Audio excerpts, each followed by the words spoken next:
Hi guys, how are you tonight? We are excited about what's going on, and I'm so excited about our guest, and she's gonna be with us pretty shortly. I'm gonna send her a request right now, and let's see. I'm really, really excited about having her on with us again. Let's see. Yeah, she was with us in October, and she did a great job. She was so good. Let's see.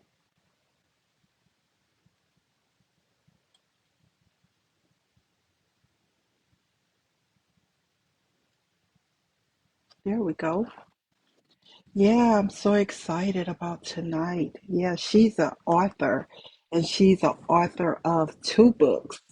And last year I had the opportunity to interview her on her first book, and it was The Battle for Me. And that was really exciting. And so I'm excited about tonight. I'm not quite sure what's going on with my mic. I can't hear myself. I can hear myself, but I can't hear myself in my ears. But we'll see how it works out. And so, yeah, so hopefully she'll be with us pretty quickly. Yeah, so this month has been amazing. It's just been one great thing after the next. And so, but the month is not over with because we have more guests coming on. Tomorrow is National Day of Prayer. So we want everyone to be sure wake up in prayer tomorrow, and so we want to do that. And look like she's about to come on. I didn't want to say too much because I wanted her to be able to speak to you guys. So we're gonna wait for her to come on. Yeah. So tomorrow we have a special guest with us. So tomorrow, so I'm sending her amazing. Hi, my friend. Hello, how How are are you? you? I'm I'm good. good. I am so good. I'm so happy you're with me tonight. Me too. I'm excited. I'm Yeah, excited. last time we did interview, it was you know what? I may have to close this door. Do you hear echo? I don't. Do I'm you? in my closet. Oh, I'm I in my understand. closet. I And I understand have that. the door open because I was trying to get as much light as possible in here because it was kind of dark. Hmm. So, yeah, so last year we did an interview and it was amazing because I read your book before we did the interview and I was like, oh my God. Right. It's a And so lot. I just, yeah, it was a lot. And it was like, so I was like, I want to know what else happened. I want to know more. So Yeah. thank you so much for coming back to Morning Soulshine and giving us an update on what's going on. Oh, thank you So for having me. do me a favor. Can you share on your broadcast so that way I your, think so. Let me see. did you do it already? Um, I'm gonna try to. I thought I did, but let me try it again. Yep. Hold on. Yeah, we have people watching us. I Yay! know. I know. Hello, hello. How are you? Yeah. I was thinking about Mother's Day and I was like, I'm wearing my pink hat. I like it. I like it. It was Thank my you.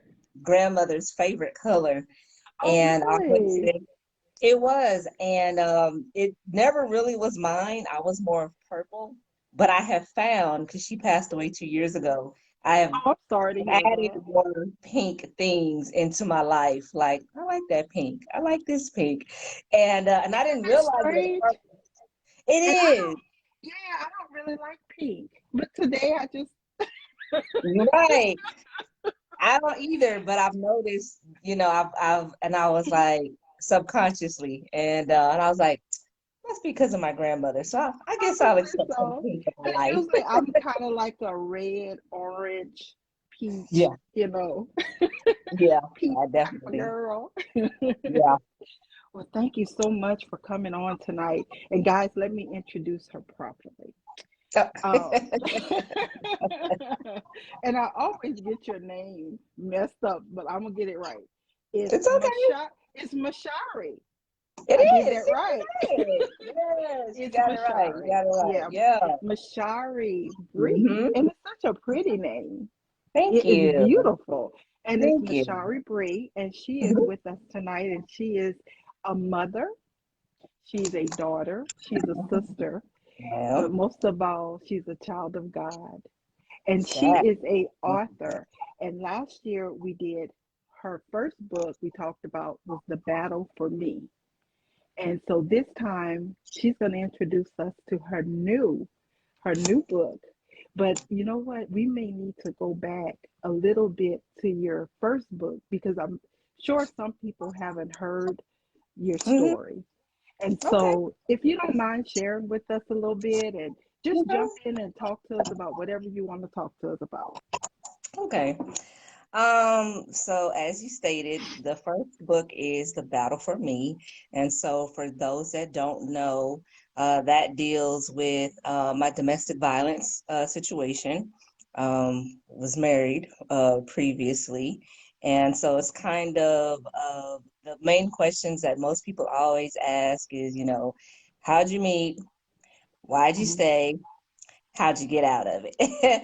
And so I kind of deep dive into that mainly, but I also introduced in telling the story of that, I introduced the trauma, the childhood trauma that I went through. Mhm. So sexual abuse, molestation, rape, eating disorders, low self-esteem, bullying. I tell people, you name it, I've probably gone through it, except for hard drugs and a long bout of homelessness.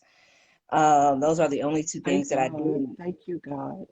And so coming out of, the story of how I left my husband when the marriage dissolved, Mhm. and then, getting free from that physically, but Mhm. yet still having emotional, spiritual trauma. I was still Mhm. bound in those areas. So while Mhm. physically I was free, but now I had to deal with the inner work of how do I really become free. So I don't repeat the cycle, and get to a place of accepting what I call like healthy love, but then also deal with all the trauma that I thought I had kind of dealt with or had a Mhm. good handle on, and realize I Mhm. really.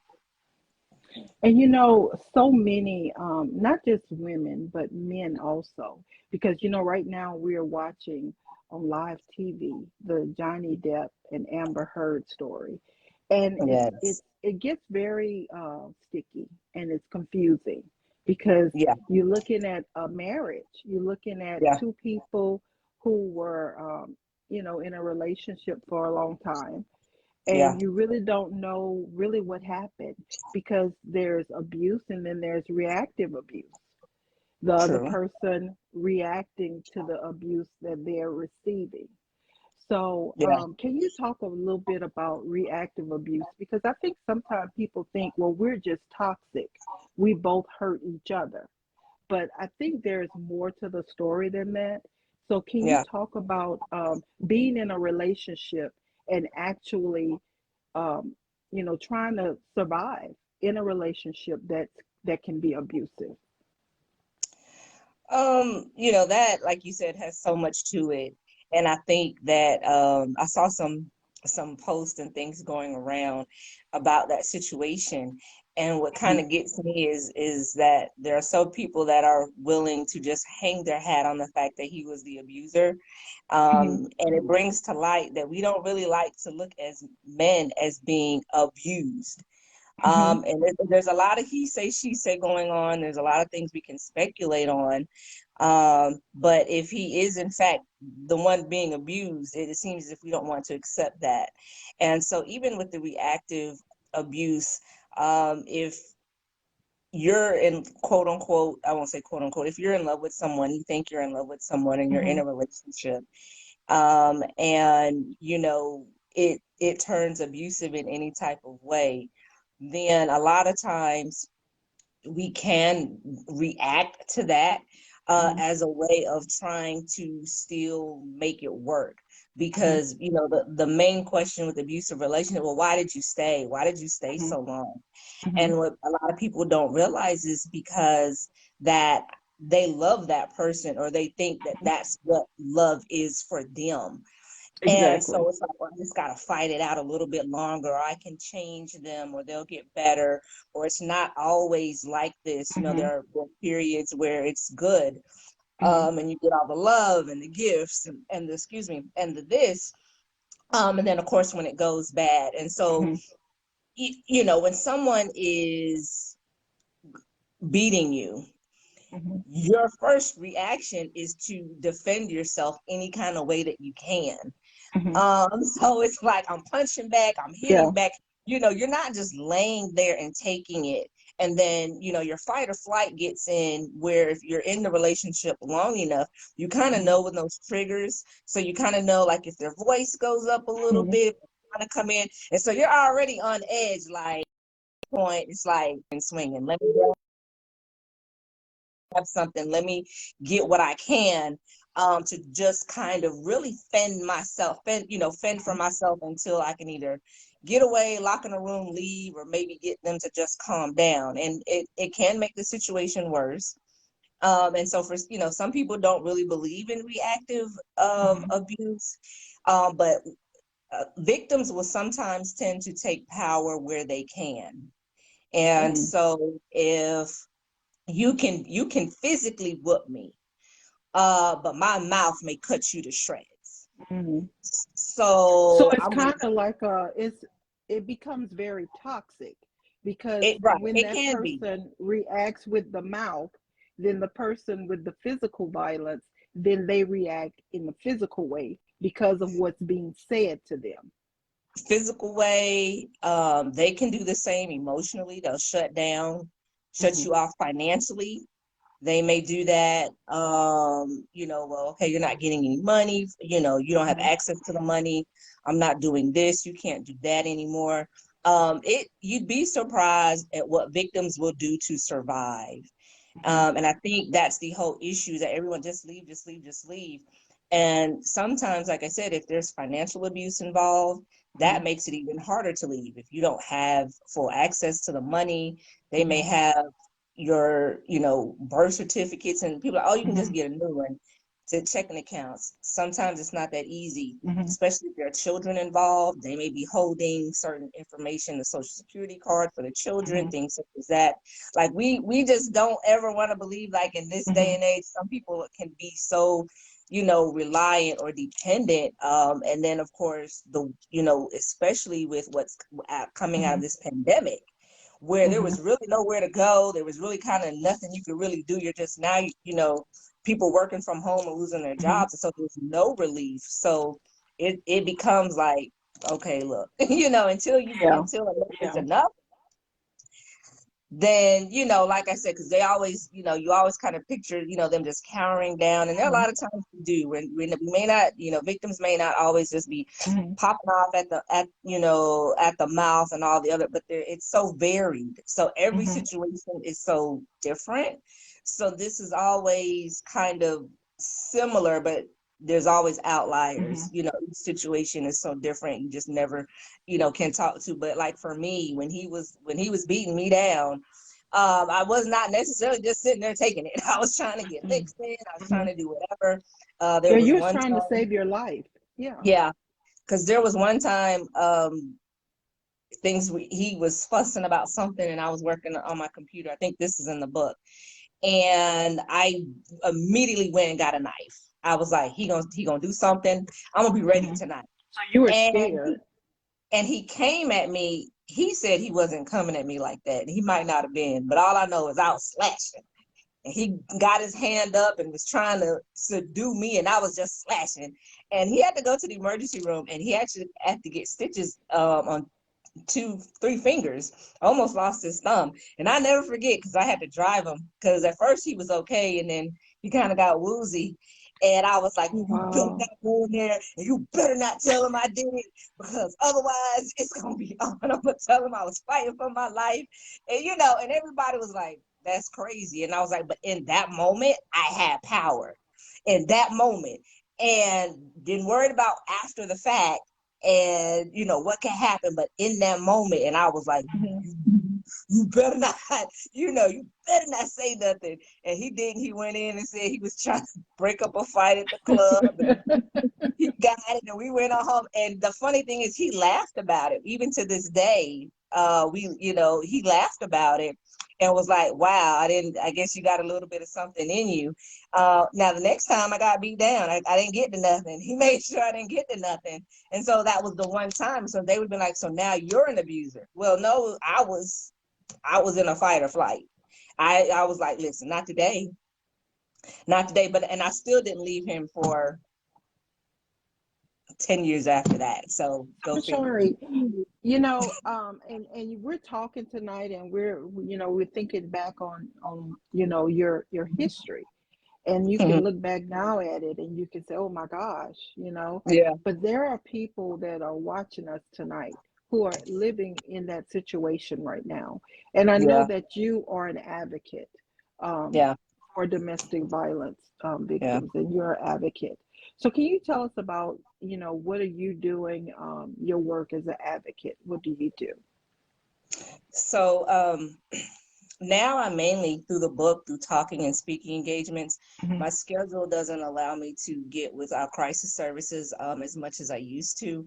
Hmm. But before I used to work helpline, Hmm. and it's a local number. It has an 800 number, but it was for our county. And Hmm. so not only did we take domestic violence calls, we took mental health calls. Hmm. We answered the suicide hotline. So people could call. It was a safe space. Hmm. If you just needed to talk to someone, if you needed a place to go, if you were ready Hmm. for that night, you didn't feel safe, we Hmm. would try to get you to safety. Then and sometimes just be a listening ear, even if you weren't, just be like, hey, we're here, and when you're ready, we're ready. I also was a DV responder, and so we Okay. actually rode with the police officers. And we rode on every call, but specifically, we would be the first to take the DV calls that would Okay. come in. So then, because while the police are trying to just diffuse the situation, Hmm. figure out if someone's going to jail or not. We're doing more victim work. Like, are you okay? What Hmm. happens? Because we know what happens after this, Hmm. because they, may or may not, like, I don't want to press charges. They don't want the abuser to necessarily go to jail because they're concerned what happens when they come Hmm. home. So Hmm. it's like, hey, here's information. If you're ready to go, we can go now. If you're not ready to go, take some information, like take a card, call, Hmm. just kind of let them know that they're seen, that we hear them, Hmm. and dropping information, not that they're looked over, with male or female. Hmm. And just like there's no hope, like there's nobody there, there's nothing to do, because sometimes they don't know. So we would do that. And I also was a certified sexual assault responder as well. So when sexual assault calls would come in, now I'm finishing my counseling certification, a trauma counselor certification. That's I'm already good. I'm already a member of the American Christian Counselors Association, so that I can better, like, really help Hmm. people in those types of situations, or have gone through, trauma, Hmm. especially the type of trauma, that I have. Yeah. So people, still reach out to me like, hey, what can they do? What can, I will talk to anyone as I can. I will direct them. I still talk to the people. I'm in contact with them at crisis services as Hmm. responders. So, I'll talk you through it. I'll get you whatever help you need. You can call me. I tell them all the time, like, if you Hmm. need somebody, you need to just kind of talk. Like, I get it. And we're not judgmental for those, like I Hmm. said, that don't understand it, that have never been through it. If you're in Hmm. it now, Hmm. we get it. There's a stigma there. It's a shame there. And we want to take that away. It's nothing to be ashamed of. It doesn't matter if you lasted a couple months or you've been in it for years. Hmm. You can always get out. And we help you with planning. because Mhm. sometimes you have to have a plan. You can't just go in the middle of the night. Sometimes you have to, but if you need to make a plan of how to get away, we help with all of that. Yeah, and I'm going to give the domestic violence hotline. It's 1-800-799-7233. And so that hotline is 24 hours, right? 24 hours a day, 7 days a week. There's always, excuse me, someone that is going to answer. That's the national number. It also can route to where you are locally, like within your county. Most Hmm. counties have some kind of shelter, some kind of help, um, but call. There, you can also go to the website. Hmm. It's www. I think it's ncdv.com. I think Hmm. .org, and they always have a very quick button to shut it down really Yes. quick. It's like quick exit, so you don't Hmm. have to like click. No matter how many screens you got up, that whole website will shut down with one click. And so if your abuser comes in and you don't want them to know Hmm. that you're looking, and there's even text. You can even text now as well. Hmm. There are numbers for that. So even like for younger people, young adults, or even older adults that maybe you can't talk, but you can text, and somebody will usually respond, like I said, right away, the same way as we Hmm. do, as if you call. Hmm.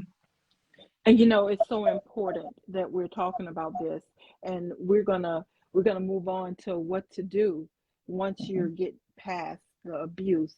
But there's Right, so many people who are living in fear right now, who are right, afraid to leave. And so right. we just want to encourage, because it's a life or death situation. It can be, Um, yes.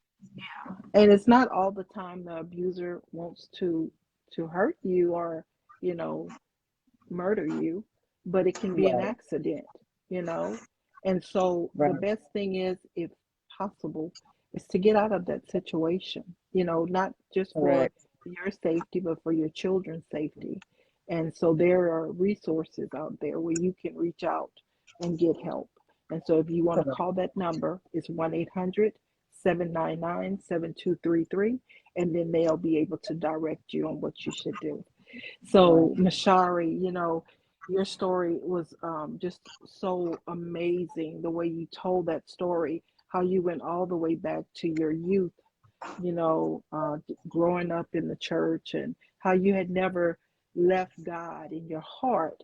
And so, Yeah. yeah, and I just, that is so amazing, the foundation that you had, and just all the different things you have experienced in your life, that you knew that God was always there for you.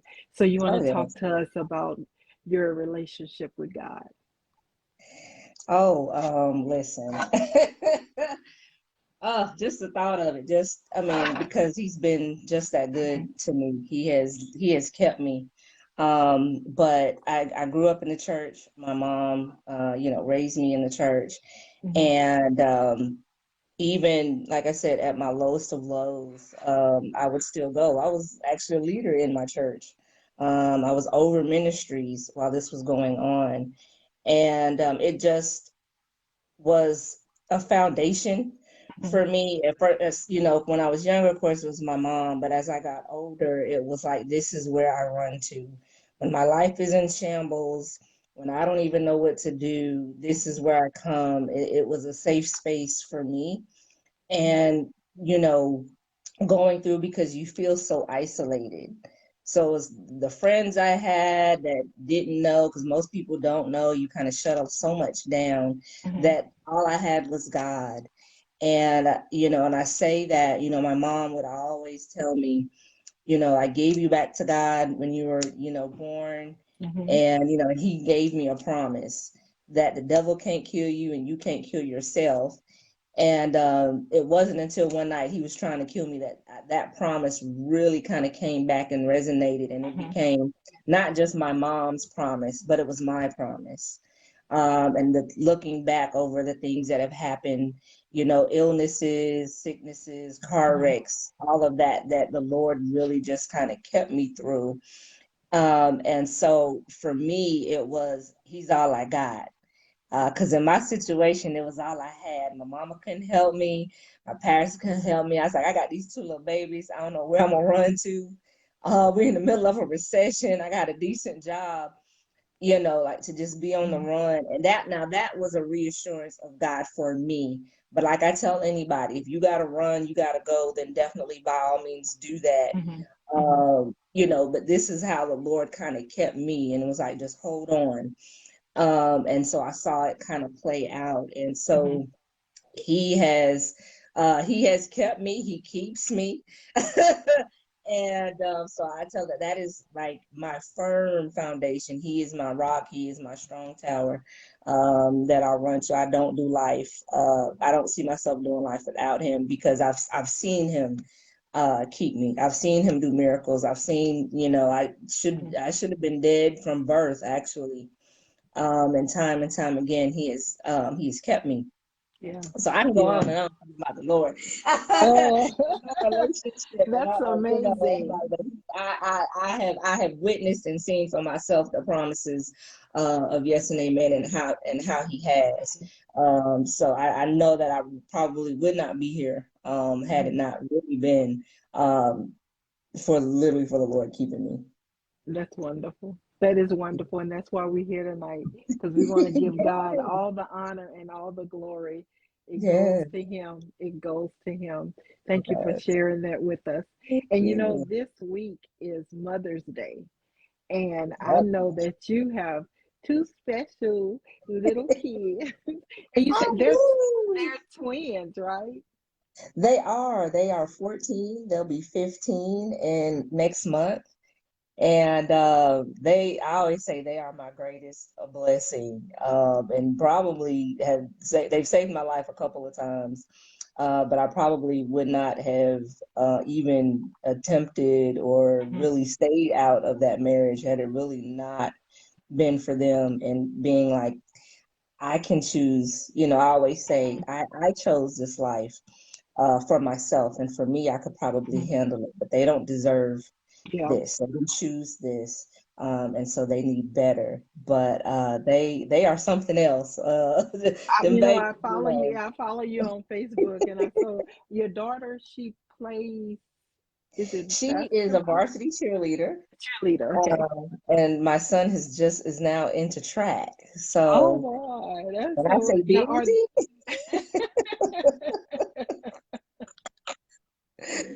ooh, busy, I'm sure busy, you are busy. That's a very blessing. much so.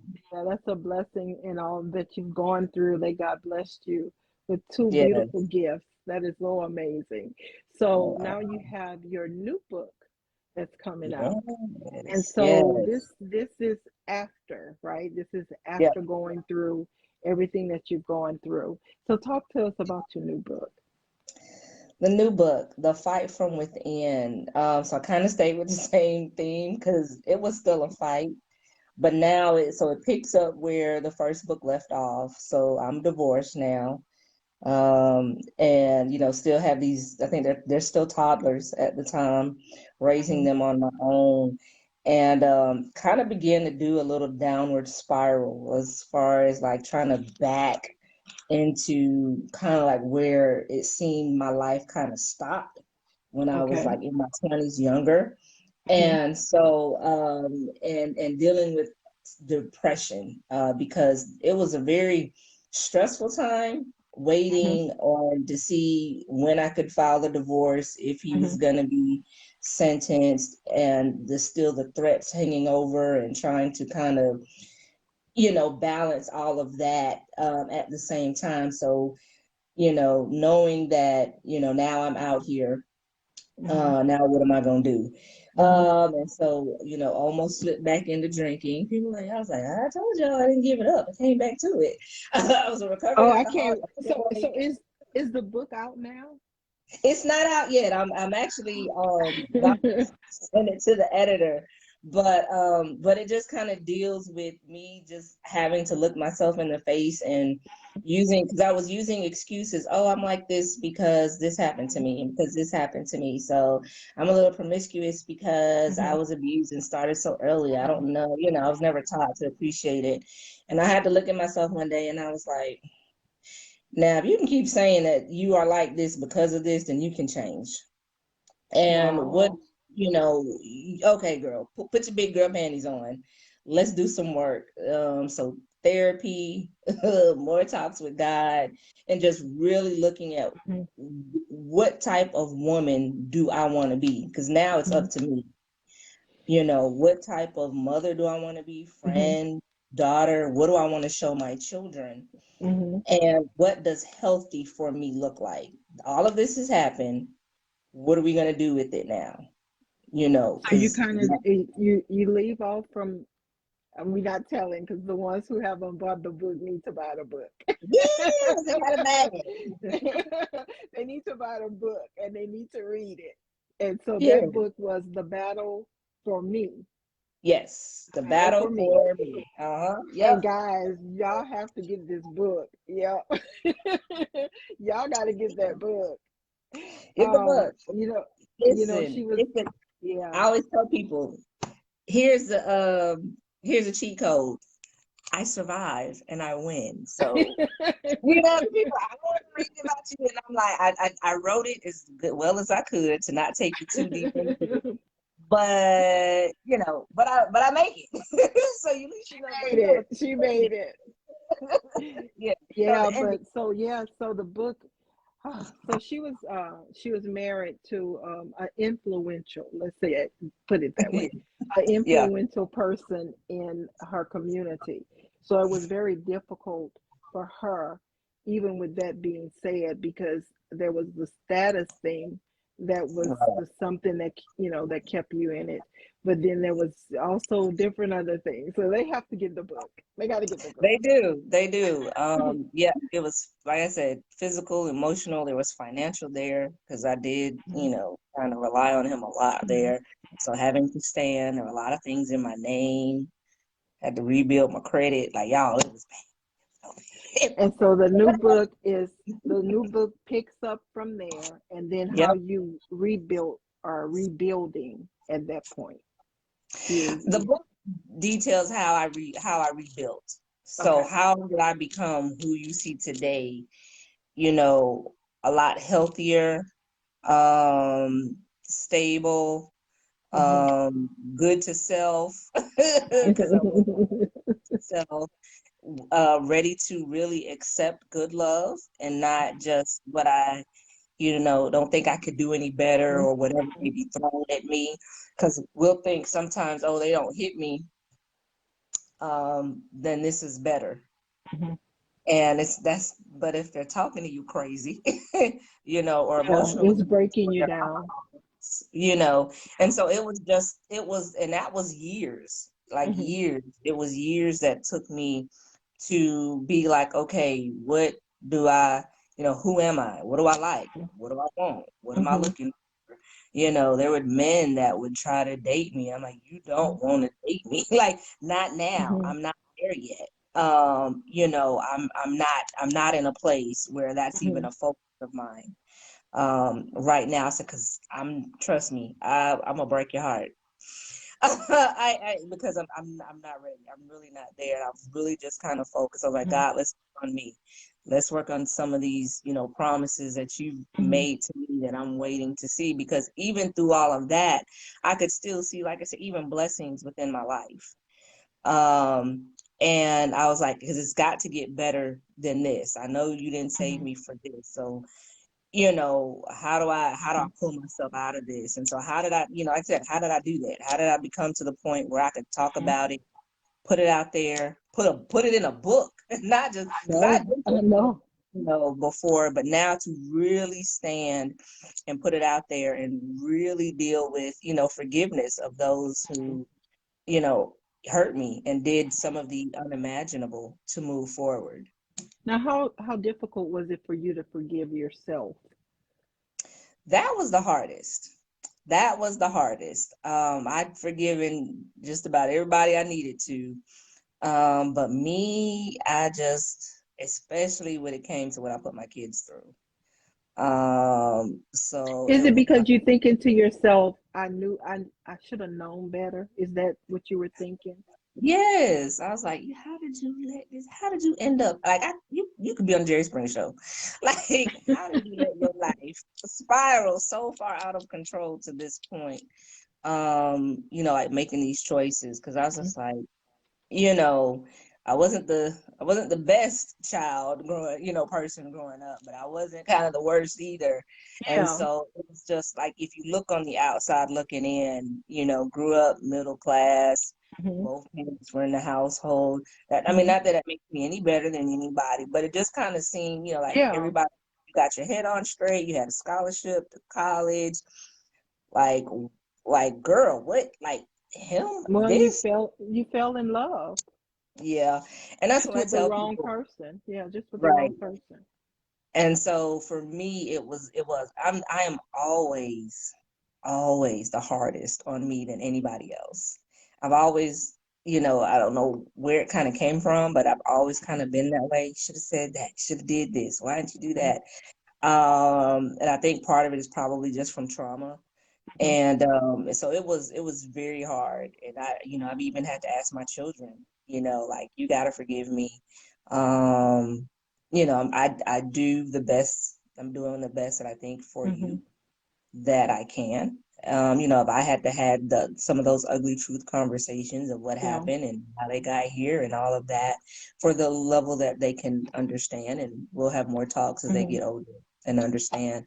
Um, and what keeps me is that I know that God forgives me, and that was hard. It was hard to not because the devil will hold it over your head Hmm. over and over again. And look how he did this, and I just have to constantly just remind myself. But God, Jesus died for that too. Jesus died. Amazing grace. God's He don't amazing grace. remember. Right. I don't live in Hmm. condemnation, and I was Yeah. condemning myself. I mean, I live under conviction, but I don't live under Hmm. condemnation. Yes. Yes. And so you have an amazing story, and we're so glad that you're here to talk about it, and God is blessing you so much. And I'm so Yeah. proud of you. I'm so Thank proud of you. you. Thank And so what's you. next for Mashari Bree? Getting this book published. I've got some billboards dropping soon and some Okay, I other see the places billboard in in Atlanta time. Okay, so it was up like on the big screen. and Peachtree. Uh-huh. Okay, That one okay. ran. Yep. I got that one. So I've got my article with Scars of Survival. That magazine cover should finally be Mhm. coming to print soon. Some more speaking engagements are coming. And I really I'm thinking I've already got the idea possibly of another book. I really kind of want to talk about forgiveness and co-parenting. Wow. When you have co-parent, Oh, a person that that has yeah. done you wrong, that has abused you. Like, You how know, do you do even in this interview, you did mention, that y'all that? talk. So, oh my Mhm. gosh. So that's gonna bring us the new book is gonna bring us to where y'all are now. Yeah, it Okay. does kind of brings us pretty close to that. And then like I said, that may be another book. I don't know, I don't know if I want to just maybe do some lives with it or kind of talk about it. But I think it's something we don't that I haven't really seen a lot of people talk about. Hmm. And I'm like, but I know I can't be the only person, that is Yeah. going through this or is having to deal with Yeah. it. Yeah. So how do you know what I'm saying? Like kind of how do you deal with that? So that's kind of something that I'm kind of toiling with. Like, do I Okay. write another book? The Lord, like I was like, Lord, do I got another book in me right now? Well, it sounds So like you do. It sounds like you do. yeah, I actually do. I actually might. So kind of looking at that and like, okay, let's see. But the main thing I do want to do is finish though my counseling certification. So my goal, Mhm. I want to do it before my birthday. I turned 45 this year. That's what's Oh, coming up. wow. So yeah, just and really just probably start to, like I said, kind of get out a little bit more. Mhm. Like I said, speaking, might throw a conference. So, you know, Yes, you got we're to. trying to see. You're Like, such a great author. I'm serious. oh, Y'all, thank when you. I read that book, I was like, oh, it had everything in it. It was Yeah, suspenseful. It was, it was everything. yeah. It was, I really would like to venture into fiction. oh, okay. Writing and based loosely on my life. I think I could kind of do that. And then you know, even I'm gonna put it out here because if somebody's watching and they want to help, I would love to turn it into a screenplay or a movie. Oh, So yes. Oh, everybody says I yes. should, and I was like, I think you should too. anybody I out think there you, want to help me? you never know, girl. You never know. Right. Listen, I'm Just trying put to it tell out you. there. Right. So I that's say ask for it. what, Ask for it. It's yeah. yours. Yeah. Well, I really, So really appreciate you being here and happy Mother's Day to you, beautiful. thank you so much. Thank you for the opportunity. Thank you for checking in on me. I am just as proud and happy for all the things and the blessings that are coming your way as well. So Well, thank you thank for all. you. So Thank you I'm so excited. much. I'm I am excited excited. too about what God is doing in your life. And, we just talked in October and here we are now. And you're Yeah. like, ah. Yeah, it's like Yeah, things are, yeah, God restore. He restores our youth, things that he we thought does. we were never gonna do. God is giving Yes. it all back to you, and I'm so proud of you. Thank you so much. Thank you. It has, like I said, it is that life is a journey. It is. And I'm still on it. But where I am now along the journey, it's definitely been fought for hard, and I'm just kind of in trying to enjoy it, not trying to move too fast, but Yeah, kind of just yeah, enjoying where I am. Because like I said, I'm so hard on myself. I'm like, you've come a long way. You've done pretty good, and yeah. really You in a done short really amount of good. time if you think about it. So I'm just enjoying. I'm grateful. That's probably the best way I can say Mhm. I'm truly grateful because I know that it's not anything in my own strength. Because in Yeah, my own strength, I probably would have given up many times over yeah. a long time ago. But with him and through him, so I am just so grateful, so grateful. Amen. So tell us how we can follow you and how we can get in touch with you. You can follow me on social media, Mashari Parks. You can put that in all social media, I'll come up, or Mashari Bree.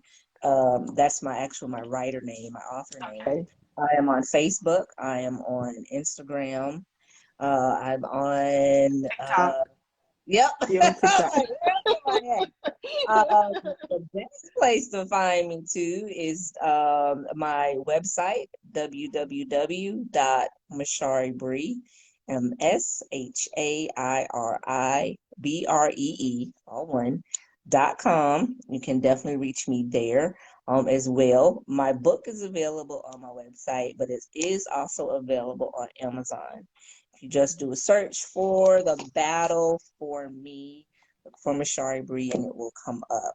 It's a survivor story. That's the little tagline there. But yeah, follow me. Like I said, my business page on Facebook, Mashari Bree, MSHAIRIBRE. So you get that, you're gonna get me anywhere. Like I said, Instagram, TikTok. So yeah, follow me. Yay! Well, I'm thank you so much. Thank you so much for being on Morning Soulshine with Bridget. Thank you for Thank the you. opportunity. Okay. Well, we're Forever. gonna talk as soon as you get that book released. You're gonna come back and talk to us.